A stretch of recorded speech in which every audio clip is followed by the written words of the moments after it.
Good morning. आज एक बहुत ही इम्पोर्टेंट टॉपिक है, एग्ज़ाम में इस पे भी ऑब्जेक्टिव में भी आते हैं। जब डिस्क्रिप्टिव आता था तो ये मोस्ट इम्पॉर्टेंट क्वेश्चंस में से हुआ करता रहा। टाइटल एक बार हमारे साथ रीड कर लीजिए, group velocity and phase velocity. हमें क्या पढ़ना है? Wave velocity. और वेव के लिए आप जो इक्वेशन जानते हैं, ए साइन ओमेगा टी माइनस के, यही तो आपको पढ़ा हुआ। ये प्लेन प्रोग्रेसिव वेव की इक्वेशन है, सिंपलेस्ट फॉर्म। ठीक है, पार्टिकल्स सिंपल हार्मोनिक मोशन में होते हैं और वेव मीडियम में प्रोपिगेट करते हैं। ये जो चीज़ है ये क्या कहलाता है? टोटल फेज, यानी फेज। क्या कहलाता है? फेज। अब आप सोचिए, मैं एग्जाम्पल दूंगा लाइट का, सन से आने वाली लाइट का। जो लाइट आती है उसमें 7 कलर्स मिक्सअप होते हैं, यानी एक ही डायरेक्शन में या नियरली सेम डायरेक्शन में एक से ज्यादा वेव एक साथ ट्रेवल करते हैं, है ना? ये हमने डिफरेंट वे में क्यों बनाई? आप लाइट के बारे में जानते हैं कि 7 कलर्स हैं जिनकी वेवलेंथ 4000 एंगस्ट्रॉम से 7800 एंगस्ट्रॉम के बीच में होती है। यानी फ्रीक्वेंसी में भी अंतर है, वेवलेंथ में अंतर है तो फ्रीक्वेंसी में भी अंतर है। ठीक है, तो जब ये आप मान के चलें कि बहुत सारी स्थितियाँ ये होती हैं, बल्कि most of the situations are there, more than one wave travel in group, दो या दो से ज्यादा। तो अब वो ग्रुप ऑफ वेव चलता है, तो ग्रुप ऑफ वेव के एक साथ बढ़ने का जो फिजिक्स है वो हमें जाननी चाहिए, और हम ऐसी वेव्स को एक साथ चलते हुए कंसीडर करना चाहते हैं जिनमें फ्रीक्वेंसी या वेवलेंथ में थोड़ा थोड़ा फर्क है। ठीक है, तो इसके लिए एक फिगर हम बनाएंगे। ये हमने आपको समझा ही दिया है। फिगर बहुत सावधानी से, इसमें बहुत ज़्यादा चूँकि डेरिवेशन हमें करना भी नहीं है, लेकिन उसकी थ्योरी जो है उसको अच्छे से डिस्कस करें। चीज़ आपको समझ में आनी चाहिए, इस अंदाज में हम समझाना चाहते हैं। सपोज करते हैं एक वेव एक साथ तो हम बना नहीं पाएंगे, समझाने के लिए हम 3 जगह अलग अलग बनाएंगे, लेकिन ये मान के चलिए कि एक साथ ट्रेवल करेंगी ये वाली वेव भी, ये वाली वेव भी, और उनका जो रिजल्टेंट वेव है वो मैं यहाँ बनाऊंगा, लेकिन चल एक ही साथ रहेंगे। ठीक है, सपोज करते हैं ये वेव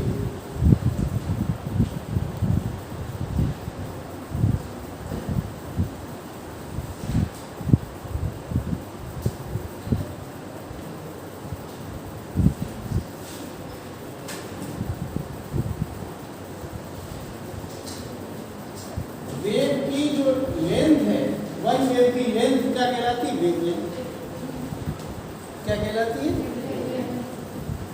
इसकी वेवलेंथ कितनी है आप देख सकते हो, ये x है, ये डिस्प्लेसमेंट है, डिस्टेंस डिस्प्लेसमेंट कर्व है।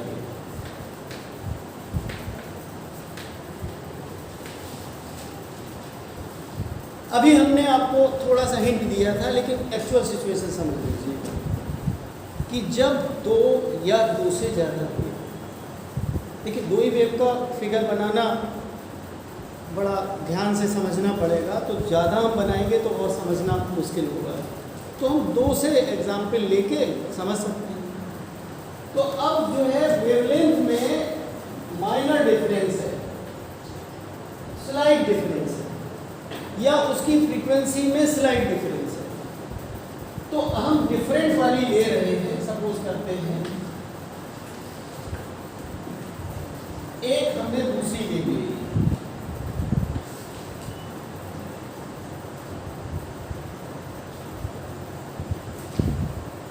एम्पलीट्यूड लगभग हमने समान ले लिए हैं, थोड़ा बहुत अंतर भी हो सकता है।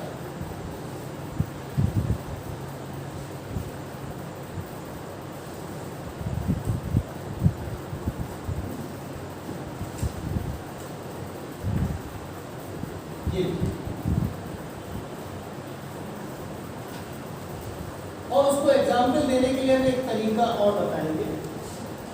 ये सपोज करते हैं इसकी वेवलेंथ λ1 है, इसकी वेवलेंथ, या आप ये कहें कि इसका प्रोपेगेशन कांस्टेंट k1 है, इसका k।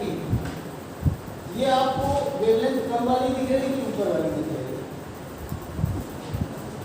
कम वेवलेंथ कौन सी पास पास दिख रही है? ये थोड़ा सा बाद में गड़बड़ हो गया है, इसको थोड़ा सा और मतलब पास पास बनाना पड़ेगा। शुरुआत वाले को ज़्यादा ध्यान दीजिए। तो ये इस तरीके से हम देखेंगे।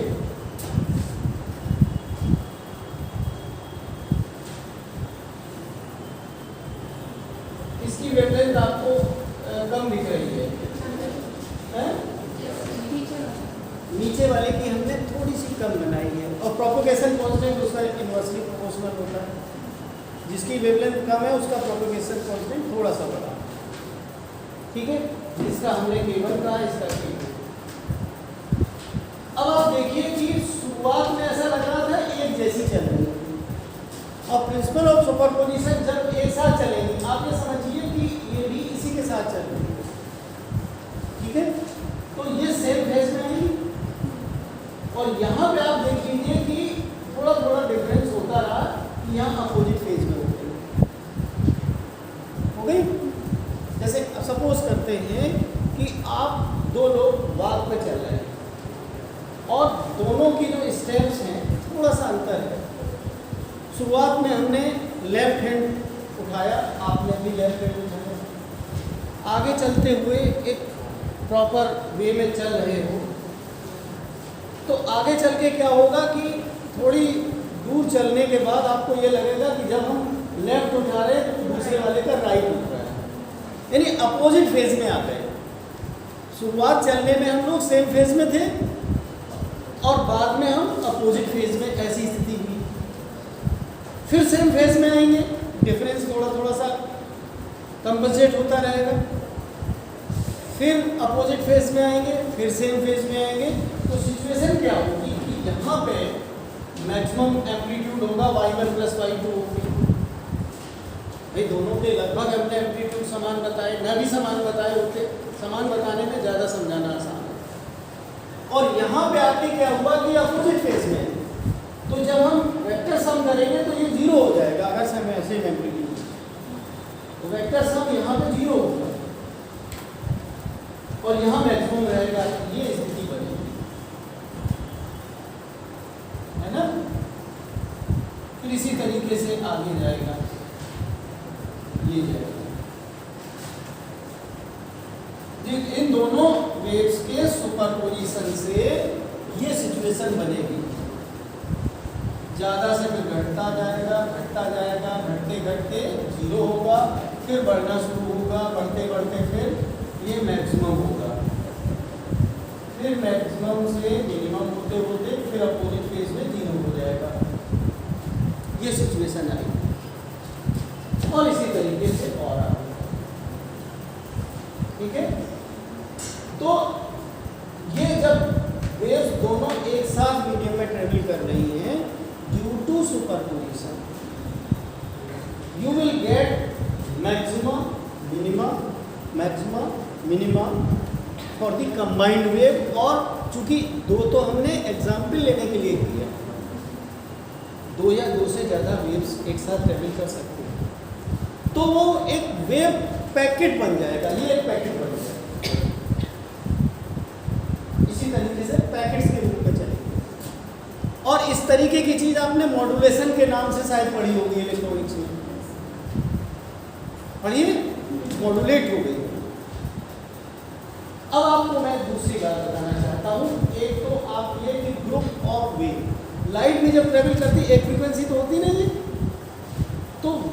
ऑफ वेव चलते हैं, तो जो ग्रुप ऑफ वेव जिस वेलोसिटी से चलेगा उसको ग्रुप वेलोसिटी कहेंगे। और जो वेव वेलोसिटी है, जो आप पढ़ते रहे हो, वेव वेलोसिटी, ठीक है, वेव वेलोसिटी का दूसरा नाम फेज वेलोसिटी भी है। और आपने पढ़ा है v equal to L lambda, पढ़ा है? इसको 2 पाई से मल्टीप्लाई करिए और 2 पाई से डिवाइड कर दीजिए, तो 2 पाई एन को आप ओमेगा कहते हो, और ये लैम्डा नीचे ले आइए तो 2 पाई बाई लैम्डा होगा, जो कि के होगा ओमेगा बाई के। तो जो वेव वेलोसिटी है उसको आप ओमेगा बाई के से भी हमेशा के लिए जान लीजिए। दूसरे ढंग से भी समझा था मैंने, अभी एक इक्वेशन लिखी थी वेव की, a sin omega t minus के। जो डिफाइन किया जाता है फेज वेलोसिटी, उसका मतलब होता है कि एक कांस्टेंट फेज जिस वेलोसिटी से मीडियम में मूव करता है उसको फेज वेलोसिटी कहते हैं।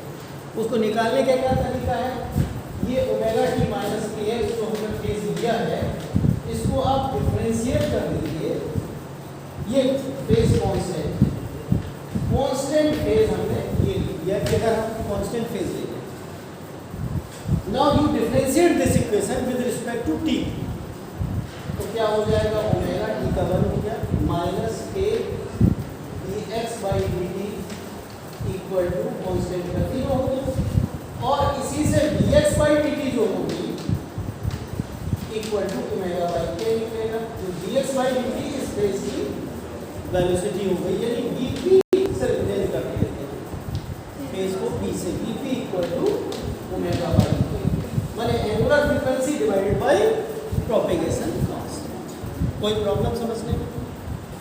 आपको दो तरीके से हमने जो वेव वेलोसिटी कही थी, वेव वेलोसिटी का मतलब उसका फेज आगे की ओर बढ़ता है, एक कांस्टेंट फेज जिस वेलोसिटी से मूव करता है उसको फेज वेलोसिटी कहते हैं, और उसका जो न्यूमेरिकल जो फॉर्मूला है, या मतलब जो formula for representation is omega by के।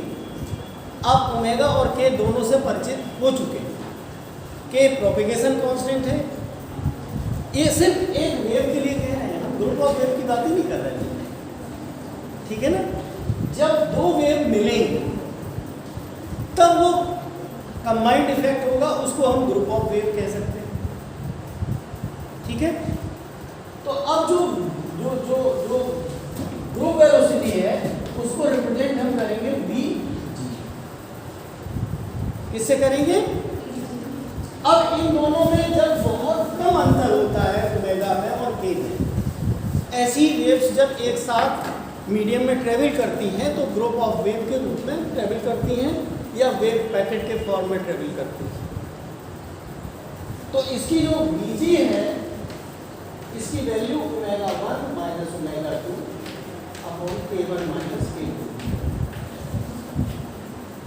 या इसी को delta omega upon delta k, और बहुत डिफरेंशियल फॉर्म में हम लोग vg equal to d omega by d K. अगर आप फेज वेलोसिटी को, ये आपके ऑब्जेक्टिव के लिए ये पहचान लो बहुत सिंपल तरीके से, और vg माने group velocity d omega by d के होता है,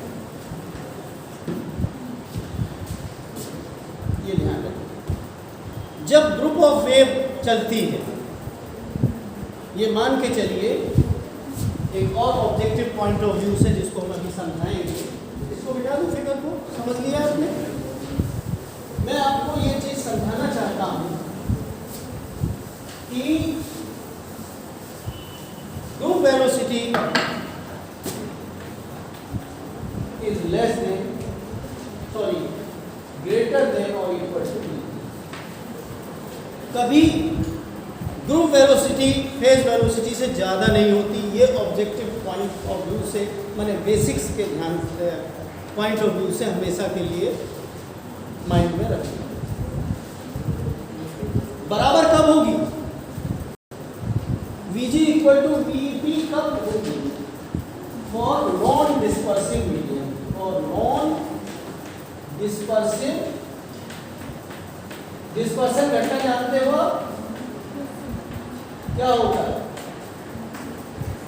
जब ग्रुप ऑफ वेव साथ चलते हैं, आपने प्रिज्म पे डाला, अलग अलग बढ़ गए, इसको डिस्पर्शन कहते हैं। जो हमने अभी ग्रुप ऑफ वेव पैकेट बनाया था, ये सब एक साथ दिखाई देते हैं, लेकिन अगर मौका मिल जाए तो वो अलग भी इंडिविजुअलिटी नहीं होते, साथ होते हुए भी इंडिविजुअल्स के रूप में उनकी कैरेक्टरिस्टिक्स एग्जिस्ट करती है।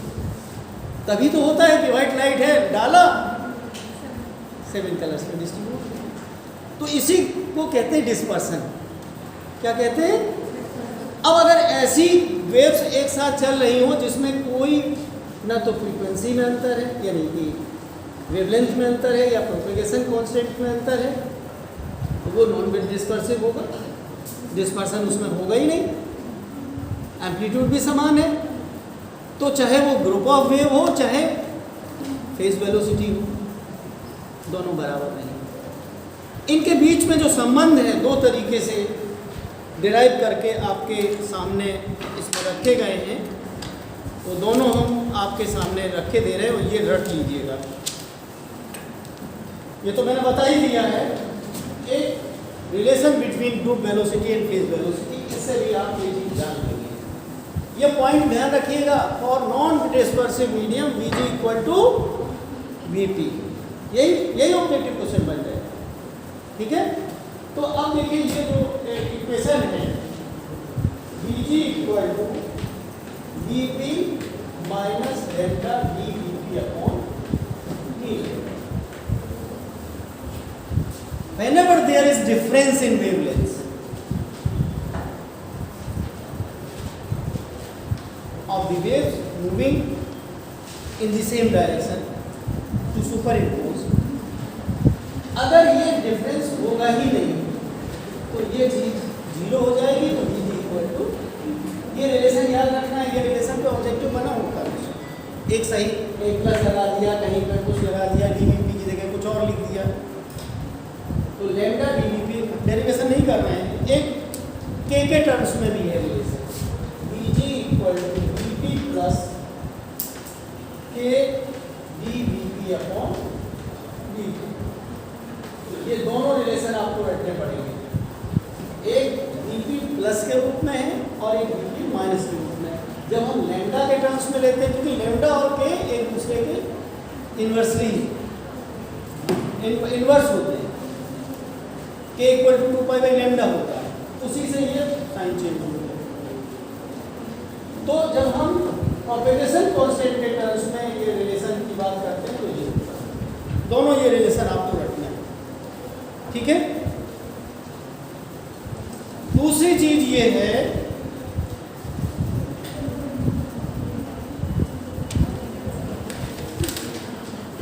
कुछ इनके बारे में पढ़ लेता हूँ, पढ़ के भी सुना देता हूँ, जो किस लैंग्वेज है। Vg इक्वल टू जब हमने लिखा d ओमेगा अपॉन d लिखा, इसके बाद इन्होंने लिखा the derivative of omega with respect to k is group velocity. Derivative of omega with k माने propagation constant. This is the speed with which the point of reinforcement, जब साथ चलते हैं इसको रीइंफोर्समेंट कहते हैं, और मॉड्यूलेशन ट्रेवल्स, हमने मॉड्यूलेशन शब्द भी यूज किया गया। ठीक है, ये वो स्पीड है जिससे मॉड्यूलेशन ट्रेवल करता है या रीइंफोर्समेंट ट्रेवल करता है। ठीक है, this modulation need not travel at the same speed as the waves but may travel much faster और मच स्लोअर। अभी तो इन्होंने अटकल लगाई है, फास्टर और slower. If we consider a large number of waves having nearly the same wavelengths, अभी हमने कहा था nearly same नहीं है, nearly same,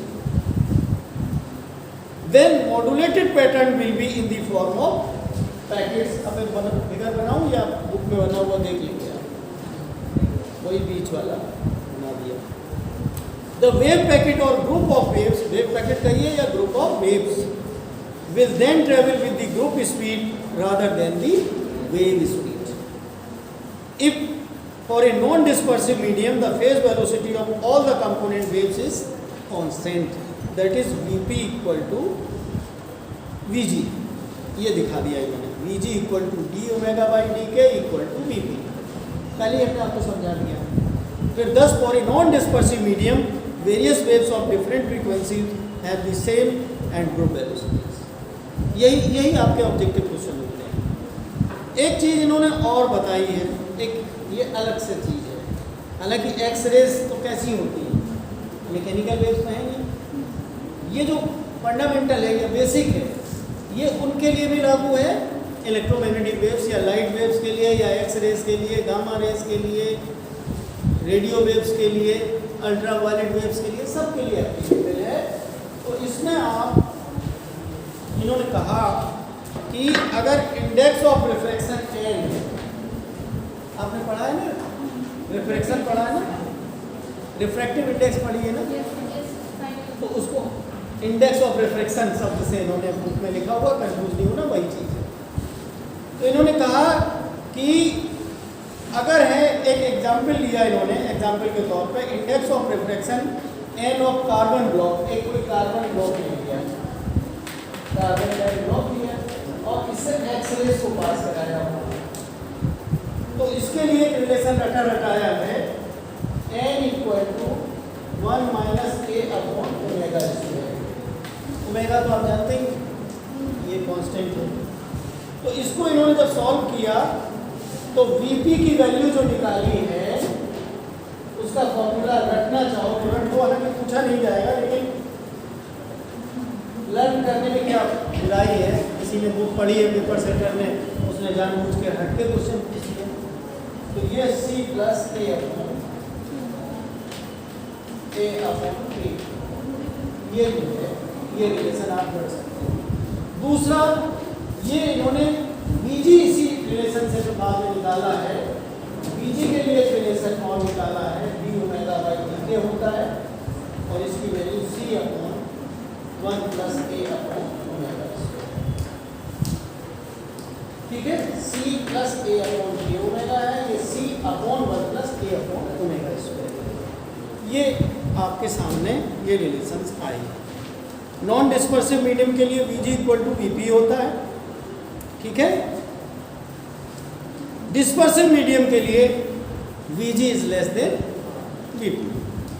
ये देखने में आया है. यहीं पे आपका जो हमें बताना था कंप्लीट हुआ, group velocity and phase velocity.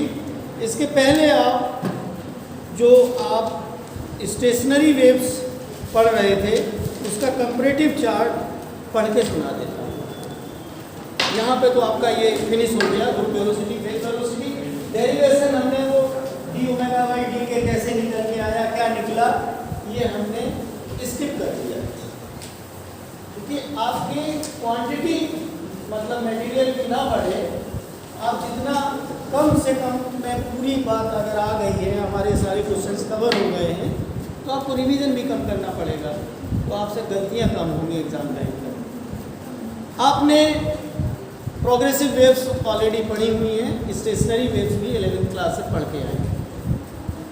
आपको ये पता होना चाहिए कि एनर्जी का ट्रांसफ़र नहीं होता है इसमें, स्टेशनरी वेव्स में. तो इसमें कौन कौन सी बातें हैं मैं पढ़ के सुनाता हूँ. प्रोग्रेसिव वेव्स एक तरफ है, दूसरी तरफ है स्टेशनरी वेव. प्रोग्रेसिव वेव और ये स्टेशनरी और स्टैंडिंग.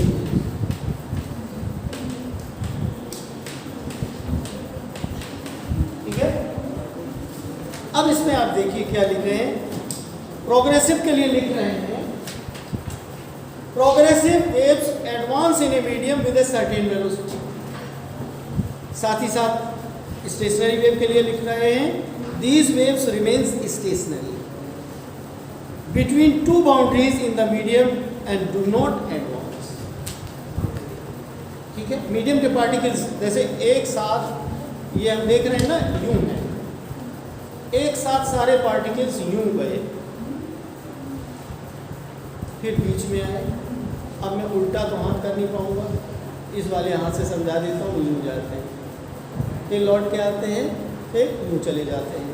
मतलब सबके एम्पलीट्यूड ऑफ ऑसिलेशन डिफरेंट होते हैं। ये यहाँ से पूरी करंट भी ये पूरी के ऊपर यूँ जाए ऐसे, यहाँ भी ये। उसके बाद क्या होगा, दूसरी तरफ जाएंगे, फिर लौटेंगे। इस तरीके से ये वेव्स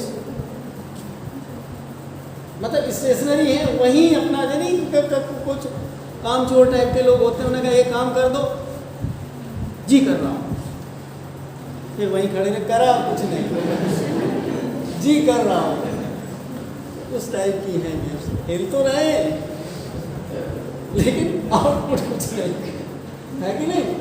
तो इस तरीके से ये होती है, ठीक है। These waves transfer energy from one place to another। ये प्रोग्रेसिव वेव में दूसरा पॉइंट है कि एनर्जी ट्रांसफर होती है एक पॉइंट से दूसरे पॉइंट को। दूसरे में these waves do not transfer energy from one place to another। तीसरा point, in these waves all particles of the medium vibrate in simple harmonic motion and amplitude of vibration is same for all of them। माने simple harmonic motion में सारे particles oscillate करते हैं और सबके amplitude of oscillation समान होते हैं, लेकिन ऐसा इसमें नहीं होता। इसमें क्या होता है, in these waves except nodes, nodes को छोड़ के, नोड्स वाली जगह को छोड़ के, all the particles of the medium vibrate in simple harmonic motion. माने यहाँ वाला पार्टिकल भी ऑसिलेट कर रहा है, यहाँ वाला भी कर रहा है, लेकिन इसका एम्पलीट्यूड ऑफ ऑसिलेशन ये है, यहाँ वाले का ये है, यहाँ वाले का ये है, इसके और कम एम्पलीट्यूड ऑफ ऑसिलेशन है, यहाँ तो थोड़ा सा ज़्यादा है, उस पहले वाले के तुलना में बढ़ा हुआ है। But the amplitude of vibration is different from one particle to another। The amplitude is zero at the nodes and maximum at the antinodes। Medium के पार्टिकल्स दोनों वेव्स में ऑसिलेट करते हैं, except at nodes in stationary waves, ठीक है। At any time of the, अच्छा इसमें progressive waves में at any time the phase और vibration in a wave varies continuously from one particle to another. मतलब जब प्रोग्रेसिव वेव आगे की ओर बढ़ती है, एक से आगे की ओर बढ़ते हैं, उनका फेज बदलता जाएगा, ठीक है। तीसरे में at any time the phase of all particles between the two successive nodes is the same. मतलब जो फेज है ये हमने बताया ना, एक जैसा जाएगा, लौटते हुए भी एक जैसा, अपोजिट डायरेक्शन एक साथ चलते हैं, एक सुर में बोलते हैं, सुर उनके एक जैसे होते हैं, है ना। तो ये क्या कह रहे हैं, eight any time the phase of all particles between two successive nodes, node के बीच में, but the phase of particles on one side of A node, one loop is opposite to the phase of particles on the other side of the node। माने ये वाली phase जो है एक तरीके का, और जब उल्टा जाते हैं तो अपोजिट में एक जैसे, ठीक है ना। तीसरा पॉइंट है, in these waves all the particles of the medium do not pass through their mean position simultaneously. जो मीडियम के पार्टिकल्स हैं, जरूरी नहीं है कि एक साथ जो है मीन पोजीशन से, यहाँ तो एक साथ सारे जाएंगे और एक साथ मीन पोजीशन पे आएंगे, फिर अपोजिट डायरेक्शन में चले जाएंगे। इसमें क्या होता है कि ये कभी जा रहा, ये कभी जा रहा, ये कभी जा रहा, फिर लौटते हुए भी अलग अलग टाइम पे आ सकते हैं। Next point, in longitudinal progressive wave all the particles of the medium suffer successively the same variation in pressure and density. जो लॉन्गिट्यूडिनल में प्रेशर और डेंसिटी का वेरिएशन होता है, वो शायद इक्वेशन हमने डिस्कस नहीं करी है, आप कर लीजिएगा, कोई दिक्कत होगी तो मैं डिस्कस कर दूँगा। In longitudinal stationary waves the variations in pressure and density is maximum at the nodes and minimum at the antinodes. ये पॉइंट इंपॉर्टेंट है, ये ऑब्जेक्टिव के लिए भी ध्यान रखिएगा। जहाँ आपका ये नोड है वहाँ पे variation of pressure is maximum at nodes, जहाँ पे एम्पलीट्यूड ऑफ ऑसिलेशन 0 है लेकिन प्रेशर का वेरिएशन जो है मैक्सिमम, और जहाँ एंटी नोड है वहाँ मिनिमम है। देखिए पैरेलल है, यहाँ पे वेरिएशन का मतलब आप समझ रहे हो ना कि यहाँ पे स्लोप ज़्यादा होता है। इसी से ये पॉइंट सबसे इम्पोर्टेंट है, इसमें ध्यान नहीं देते बच्चे। जहाँ नोड है वहाँ ज़्यादा वेरिएशन है, जहाँ एंटी नोड है वहाँ पे minimum at the nodes and minimum at the antinodes. Next point, crest and troughs, ये पढ़े आपने, ऊपर वाले क्रेस्ट होते हैं, नीचे वाले ट्रप्स होते हैं। Crest and troughs in the transverse, जिसको हिंदी मीडियम वाले श्रृंग और गर्त शायद कहते हैं ना, ये श्रृंग है, ये गर्त है, यही तो कहते हैं, है ना। Crest and troughs in the transverse stationary waves and centre of compression and refraction in the longitudinal stationary waves. आप जानते हो ना, इसमें कंप्रेशन का मतलब बहुत आस-पास, रिफ्रैक्शन में दूर, तो जो इनके जो सेंटर होंगे, जो कंप्रेशन वाला जोन बना हुआ उसका सेंटर, रिफ्रैक्शन वाला सपोज करते ये है उसका सेंटर। तो ये क्या लिख रहा है, centres of compression and refraction in the longitudinal stationary waves occur alternately at definite places and do not move at definite places पे सेंटर्स के बनते रहते हैं। ये तो हम लोग ट्रांसवर्स वाले ज़्यादा दिमाग में आता है, लेकिन इस पे ध्यान हम लोग का लॉन्गिट्यूडनल पे कम जाता है। ये जो सेंटर है कंप्रेशन और रिफ्रैक्शन के, एक पर्टिकुलर स्थान पे ही होते हैं, वो आगे मूव नहीं करते, वहीं पे रहते हैं, स्थिर रहते हैं। Centre of compression and centre of refraction, ये पॉइंट आप ध्यान रखिएगा for objective point of view से। अगर कोई धस के पूछता है, भाई आपका लक्ष्य सिर्फ ये एग्जाम ही नहीं है, आप बीएससी करके कोई ना कोई कंपटीशन देंगे, कंपटीशन में यही थोड़ी सी आगे वाली चीज़ें पूछ ली जाती हैं, तो हम उतना पढ़ाना ही चाहते हैं कि सिर्फ आप यहीं तक सीमित हों। क्योंकि अगर आपका अच्छे से पढ़ा हुआ होगा तभी तो आप हिम्मत जुटाएंगे कि हम ये एग्ज़ाम दे देंगे तो हमें बड़े आसानी के साथ बेसिक कम से कम क्लियर करके तो जाओगे। न्यूमेरिकल्स तो बहुत आसान चीज़ होती है, उनको जब हम करेंगे तो बहुत फास्ट होने लगेंगे। भाई सीधे सीधे 12th की तरह घुमाओ फिराओ वाले क्वेश्चंस नहीं लिए, सीधे फॉर्मूले आप दिमाग में सबकी क्वेश्चंस की समरी बना लीजिए, और बस जैसे मान लीजिए 4 उसमें पैरामीटर्स हैं, एक अननोन कर दिया, 3 गिवन दे दिया, तो आप उठा के रखोगे, अपने आप रिजल्ट आएगा। तो आप अपना कॉन्फिडेंस बरकरार रखिए और आप अपनी तैयारी करते रहिए। ये मैकेनिकल काम है, फिजिक्स को सीखने सबसे ज़रूरी होता है बेस के रूप में। मैं यहीं पे अपनी बात ख़त्म करता हूँ और आपको एक तरीके से